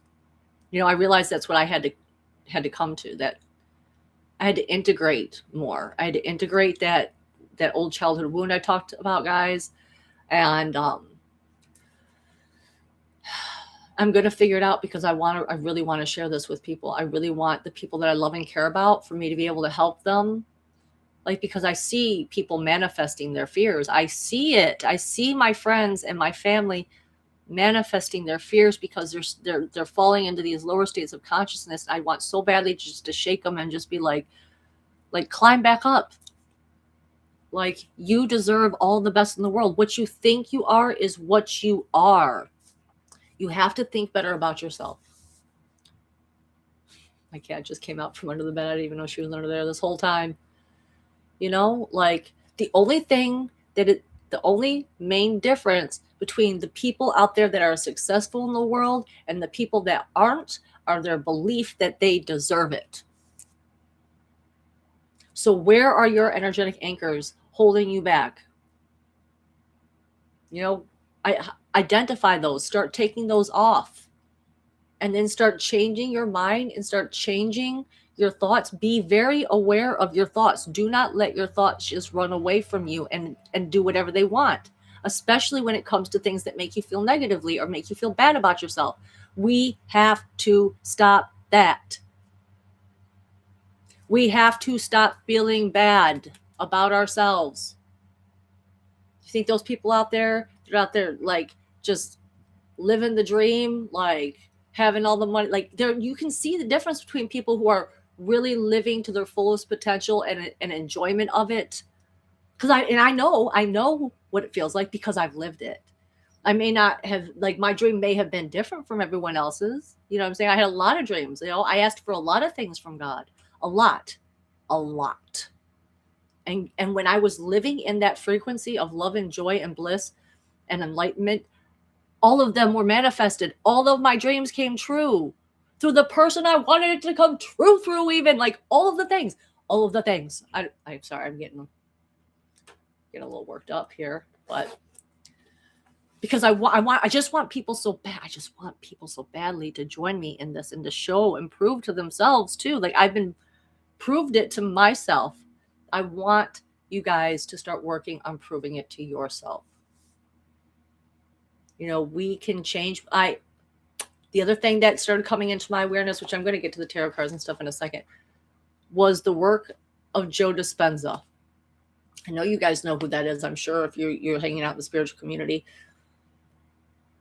I never would have been able to listen to Joe Dispenza's work in a way that would have affected me inspiration wise properly unless I had done all of this 6 years worth of work previously and just monitoring and altering and choosing and picking my thoughts, my feelings, you know, all of those things, you know. And it's like, and if you fall off the horse, if you start and you try and you fall off the horse, don't give up. You have to be loyal and devoted to what your new identity is. And start slow. You could start with something simple. Start with little things that will prove to you and show you that you have this ability. I know I have this ability, but I know I'm not the only person that has this ability. We are all creator beings, and we can manifest a newer, higher, better timeline. Just like Irene from Jojo ended up being Jolyne, turning into Irene. She ended up on a higher, better, newer timeline where she didn't have these fights and she didn't have to, like, basically, you know, barely hang on for dear life just to survive. She actually got to thrive. You know, that's what I'm trying to do. That's what I'm really trying to do here for you guys. Don't give up. Don't quit. Figure out what it is. And like I said, okay, so with the Joe Dispenza stuff, it's like now I hear that and I can feel it in me. When I hear him talk about his healing, when I hear him talk about the state of transcendence that the mind can get to create spontaneous, miraculous healings, I know with all of my being it's possible. I know it's true. I know it's possible. And I know if I put my time and energy and focus on it, that I too will be able to do that. And I want other people to also be able to experience that and free themselves from those dis-eases, right? Like, I know it. Like, my new character identity, Jolyne Cujo, determined, strong, ambitious, flexible, adaptable, all of these things, healthy, like fights for her friends, fights for goodness, fights for mankind, you know, fights for justice. Like, this is my character. This is who I am. I'm who I'm showing you to be. Who are you? Because what you are really telling yourself is what you will be and is what you will show up as. Okay, I'll stop. I'll stop harping. I'm like on one now. Okay, I'll stop. Oh, apologies. My cat is starting to scratch at the door to want to be let out since she finished listening to my stream, I guess, under the bed. Yeah. Okay, sorry, I'm just glancing over. Yeah, what's up with the Facebook algorithm lately? Right, Maureen? It fucking changed. I don't know what is going on, but I don't like the new Facebook. I don't like it. It's doing all sorts of weird things. It's like trying to do an Instagram thing, which I don't like the Instagram thing either, where it's like they show the circle icon on different posts of people's to see, so that you can see, oh, well, here's some friends of yours that liked it. And it's like, but then I can't see part of the meme. So I'm like, get that shit out of here. I'm like, why would I want We didn't even get into any of the political stuff. Let me know if you guys want to talk about that at the end. But let's do the fortune stuff for now, because I was like, this is gonna be a short stream. I'm not feeling good. This is gonna be a short stream. You guys must have sent me some real good energy. Woo. Okay. Let's go ahead and let's pull this fortune cookie. I'm glad I'm not the only one who hates the new Facebook. I don't like it. Like, I just don't like change in general. So, you know. Okay. All right. I'm just excited, and I'm just gonna pick what we get from the energy level of excitement. Oh, you don't like Facebook, period, is what you're saying, Victor. Oh, okay. Well, fine. Whatever. I mean, I only read one of the sweetest meme pages. That's the other thing about Facebook that's really been bothering me, is I feel like I've seen everything. You know, I went into this to express myself artistically, and suddenly I'm running a meme page, and it's not a feeling like I want to do it anymore. It feels like I have to do it because I have so many people following me. So it's like it's like the other meme pages I follow, you know, it's like I expect the meme pages I follow to put out memes, right? And so now here I am, and I'm like, but do you know what I'm saying? Yeah. Thank you, Maureen. That means so much to me. Thank you. Nia's trying so bad to get out. I'm not getting up right now, Nia. I'm not. So thank you. Thank you, guys. Okay. So what does the collective need to hear in this fortune cookie message, God? Please show us. Yeah. Mm-hmm. Your greatest passions are the ones that fuel your soul. Isn't that appropriate considering? Isn't that very appropriate considering? Yeah.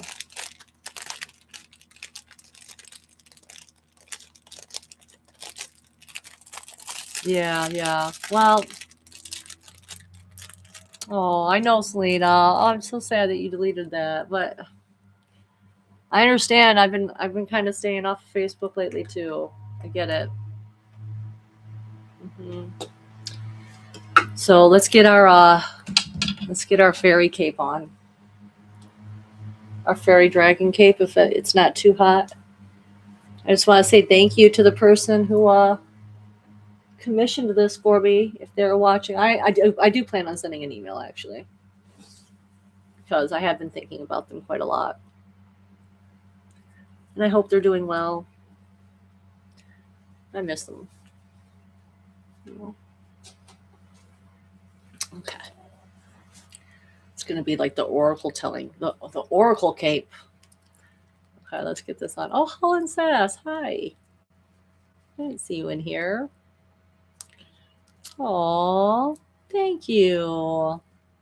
I'm trying. I'm really, I'm just like, God, if you can't send me new memes, I'm not even going to be on there. If you don't send me memes that are new and are funny to me, it's like I can only do so many of what if we kissed memes. You know what I'm saying? Like that was I love what if we kissed memes, but I mean there's these, there's templates, and it's like I just want something that expresses I want it to express who I really am, and that way when people interact with it, we're like resonating. You know what I'm saying? Like, haha. Yeah, dipping into the darker side lately. I'm always a little nervous to post a little bit darker sided memes though, Like there was this one I really loved, and it was like, it said like this image if you want to die instantly. And I was like nervous to post that because I was like, because I've had people come at me before and been like, I'm unfollowing you because your page is like so negative. That's what they said. My page was negative. And I was like, this is funny shit, guy. What are you talking about? Like, that's hilarious. It says kitty, like this toy kitty with like its eyeball lasers shooting out. And I'm like, that's fucking hilarious. Okay. So Yes, yes, like that one. I love that one. What if we kissed in front of the stern human sacrifice ritual? Candace Owens. Oh, snap. Did you guys see the new Candace Owens episode where she talked about Project Looking Glass? Guys, she's got millions of followers. What's going on with my shirt here? She went into Project Looking Glass. Oh my God. I couldn't believe it. I was like, oh my God, finally. It was the most interesting episode I feel like she's ever had. Was this episode? Yes, she went into Project Looking Glass. Like it was Wednesday's episode because apparently Charlie Kirk felt he was a time traveler, like a for real time traveler. And she said she always felt like she was an alien. And so she got into all the conspiracies and stuff, but she brought like, the good stuff. The good stuff. Oh, thank you, game design. See, and I always feel bad about not coming out here. I want to see you guys. I have so much fun out here. So, for legal purposes, they just told me I do have to say, please hit the like button if you like me. Please subscribe if you haven't subscribed already, so that you can keep coming. Candace Owen, my God.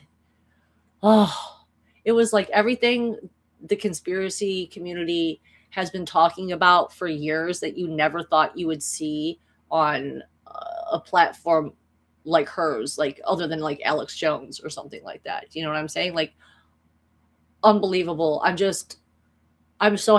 for this. I'm here for this. If there's one thing I want to give my energy to willingly, it's definitely going to be Candace Owens and the fight that she is doing, because she's really doing God's work. Let me just say that. She's doing God's work. I believe that Candace Owens is doing God's work. So if you haven't checked out her episode, definitely check it out. There needs to be a heart button. I know, right? I like the hearts. I like the heart button. I think you can do the little reacts. I like when I see the little heart reacts pop up on the side of the chat. It always makes me kind of happy. I like hearts. Okay. I'm getting these ready. See, I knew this was going to happen. I knew I was going to get pumped up by the end of the stream after I got all that out. Okay.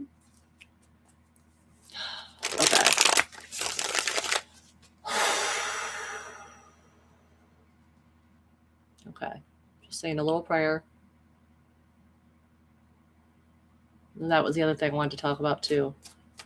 I'm going to start offering more than just tarot readings. I'm going to start offering psychic channeling readings, because I've recently had a person who's been paying me for readings, only we end up not even using tarot cards for the most part, and it's been absolutely fire. And it was like, oh my God, this feels so right and this feels so natural.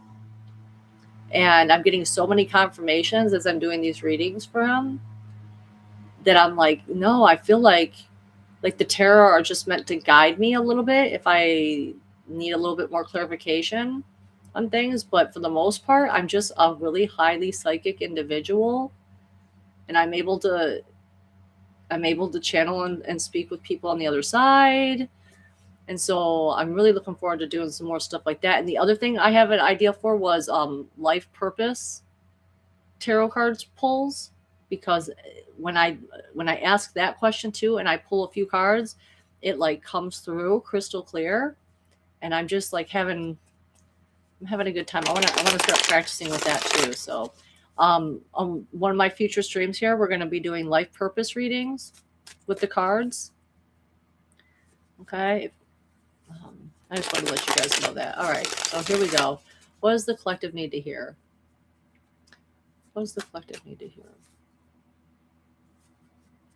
Okay.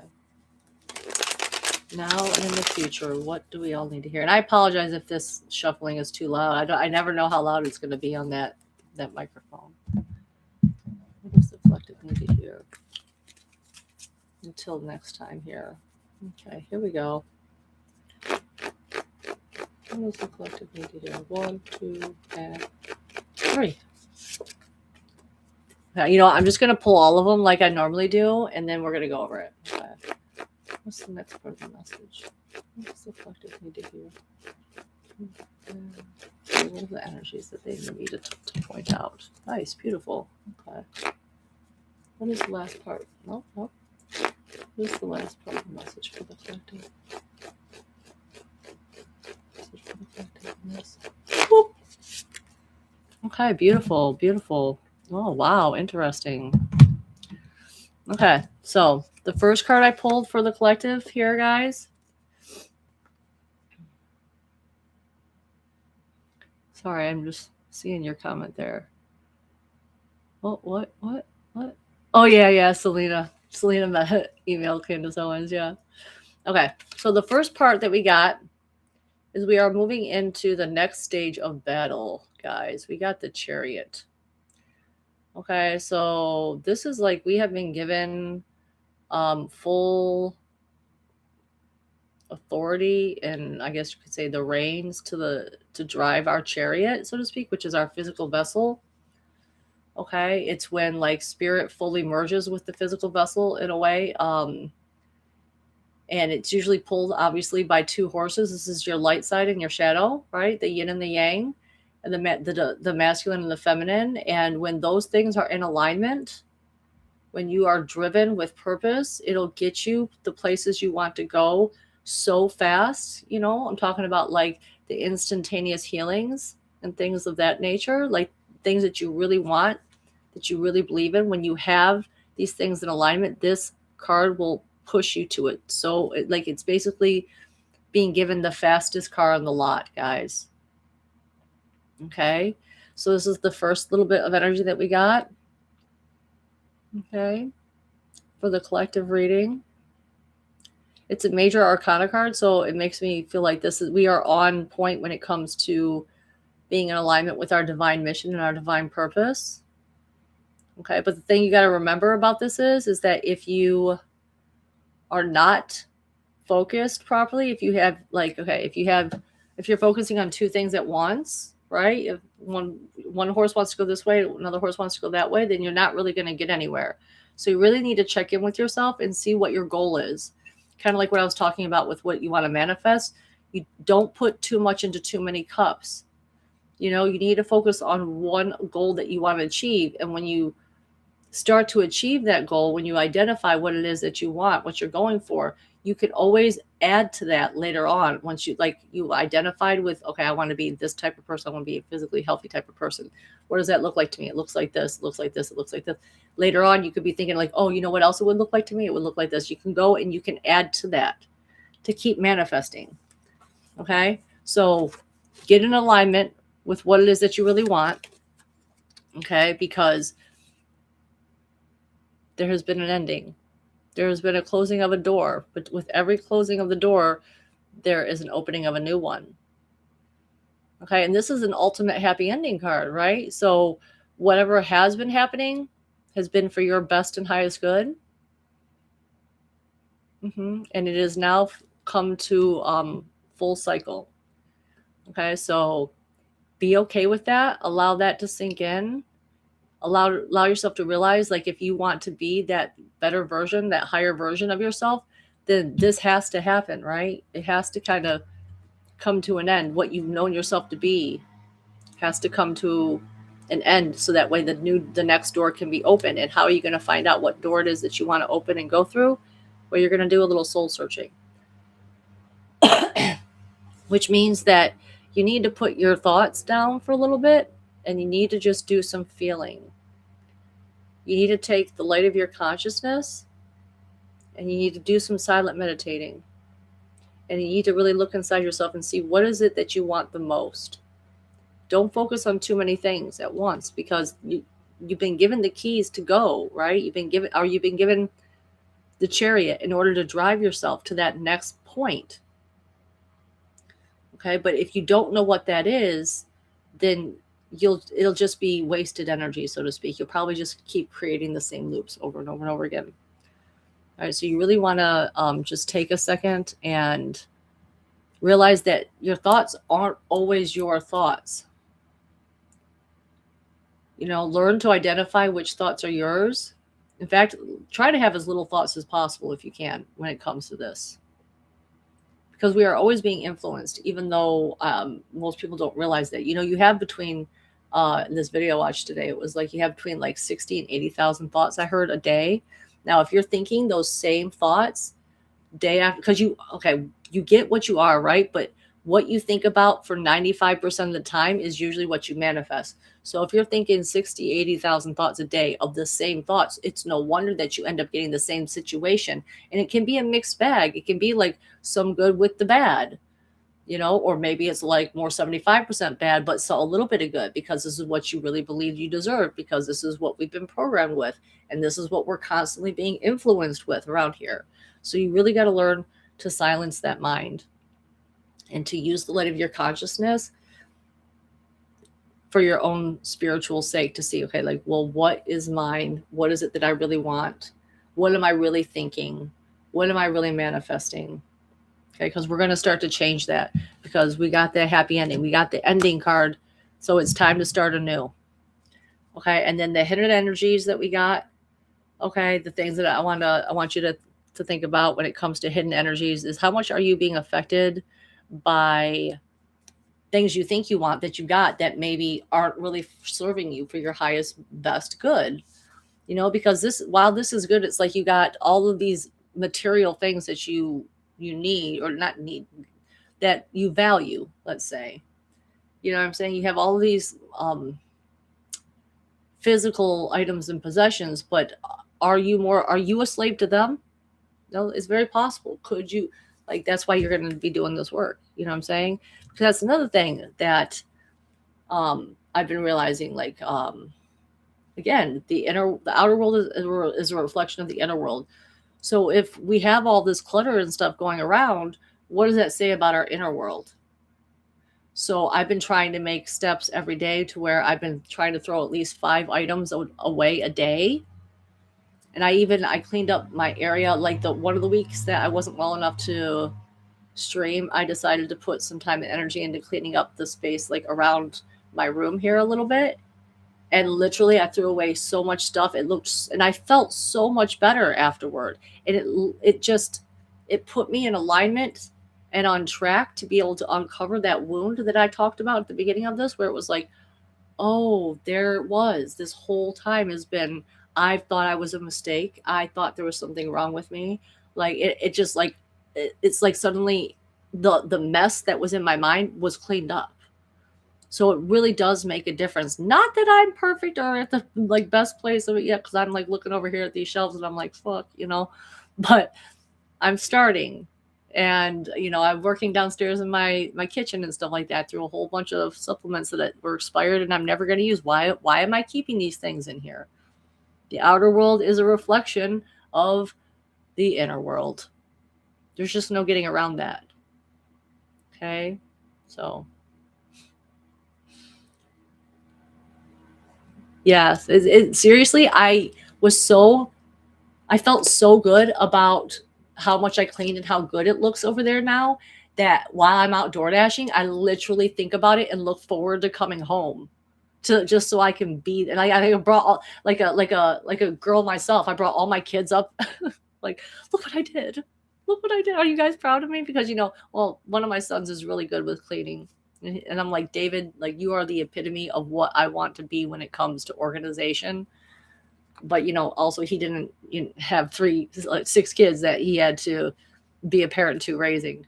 So it is what it is. I'm gonna learn, though. I'm gonna get back there. It wasn't always as bad. Clutter and stuff started piling up the more kids I had and the more items that we brought in, because I had more people here, right? Yeah. So anyway, are you caged in with your items? It's possible. Or, I mean, this could just be you being like, wow, I have all of these things that I want, but what more could there be? What more could there be for me? Well, we're going to look inside and we're going to find that out. Yeah. All right, I feel pretty good.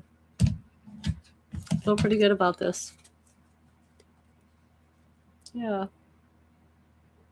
Yeah, that's exactly what it feels like. It feels like a weight lifted off of me.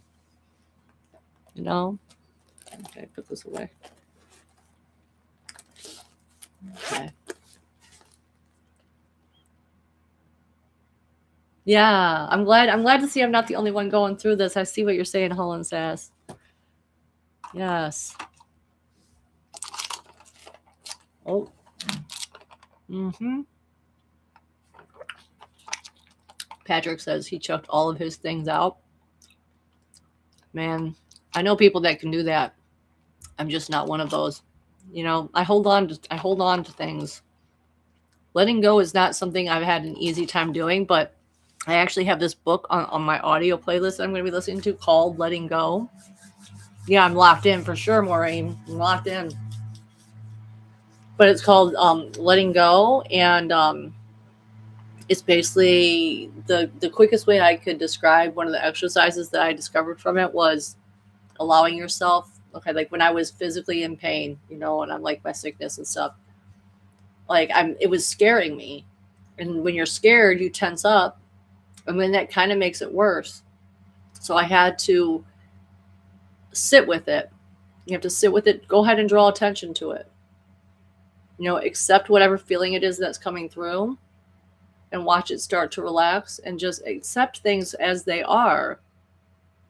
And then you can start to let that go and make room for that next step up, so to speak. So yes.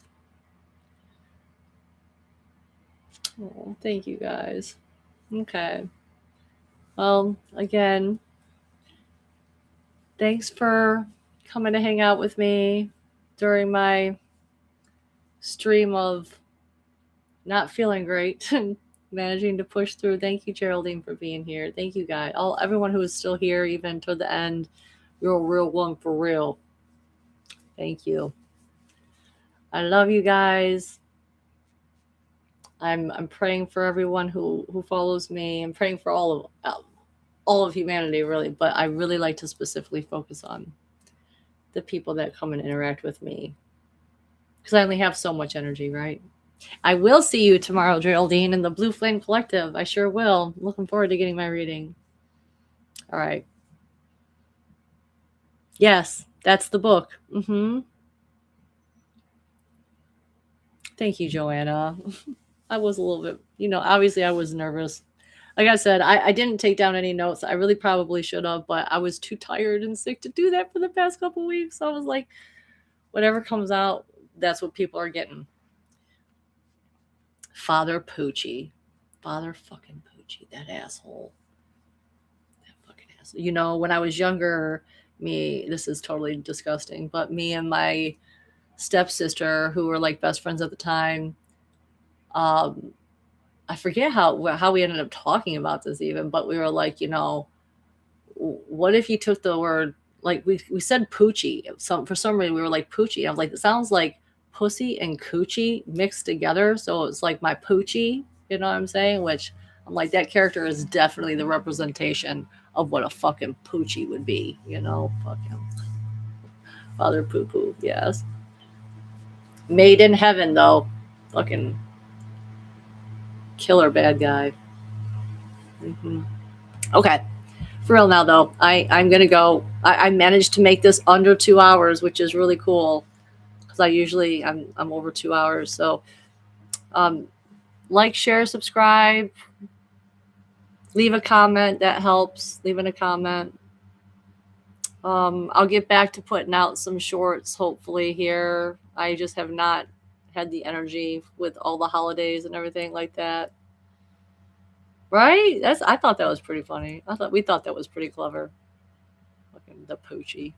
Ridiculous. So it was just so funny that his name ended up being that too. I was like, just one more synchronicity for me, You got the tattoos, got the hair, got the opening of the fucking show, starting the way it did for me. Yeah. Was it an 80s dog? Poochie. Oh, maybe that's where we heard it from while we were talking about it. That's so funny. All right. I love you guys. Mwah. Bye. See you next time. Pray that I can make it out here next week. Okay. And make sure if you do any manifestations with the tips and the tricks that I taught you guys today, come back and put it in the comments. I want to know about it. Okay. Or even just reach out to me. A lot of you can reach out to me in text messages. So, okay. I'm really going to end it now. All right. Bye.